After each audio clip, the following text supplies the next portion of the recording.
हिंदू धर्म में वट सावित्री व्रत का बहुत महत्व है। वट सावित्री व्रत सौभाग्य को देने वाला व्रत है। भारतीय संस्कृति में यह व्रत आदर्श नारीत्व का प्रतीक बन चुका है। इस व्रत को लेकर बहुत मत है। स्कंद पुराण और भविष्य पुराण के अनुसार जेठ मास के शुक्ल पक्ष की पूर्णिमा को यह व्रत करने का विधान है। यह व्रत करने से पति की आयु लंबी होती है। पुराण में यह स्पष्ट किया गया है कि वट या बरगद में ब्रह्मा विष्णु महेश तीनों का वास होता है। वट सावित्री व्रत से जुड़ी कथा। राजा अस्पति को कोई संतान नहीं थी। माँ सावित्री देवी की कृपा से उनके घर में सुंदर कन्या का जन्म होता है, जिनका नाम सावित्री रखा जाता है। धीरे धीरे सावित्री बड़ी होने लगी और उनका विवाह का चर्चा होने लगा। उनके पिता को कोई अच्छा वर नहीं मिला।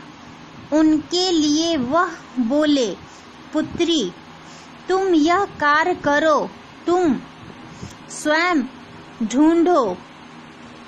सावित्री ने धूमत सेन राजा, जिनका धन किसी ने छीन लिया था, उनके पुत्र जो अर्ध आयु, जिनकी आयु आधा थी, सतवान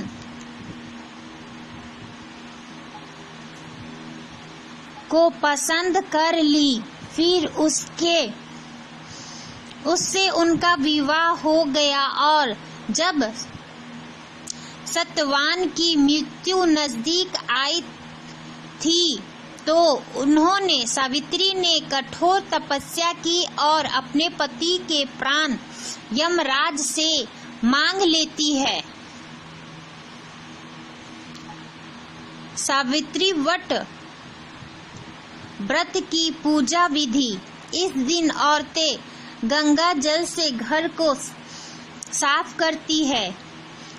इसके बाद बांस की टोकरी में सप्त धान्य भरकर ब्रह्मा जी की मूर्ति बाईं ओर सावित्री और दूसरी ओर सतवान की मूर्ति रखती है। उसमें फल, सिंदूर, रोली, जल, मौली, सूत, धूप आदि अर्चना आदि रखती है और पूजन करती है। पूजन करने के बाद सूत के धागे से 3 बार वट वृक्ष की परिक्रमा करती है। उसके बाद कथा को कहती है। सावित्री और सतवान की कथा को कहकर अपना पूजन संपन्न करती है। उसके बाद पूजन संपन्न होने के बाद पंडित आदि को फल, वस्त्र, अनाज का दान करती है। इस तरह से वट सावित्री व्रत किया जाता है। इस तरह से वट सावित्री की पूजा होती है।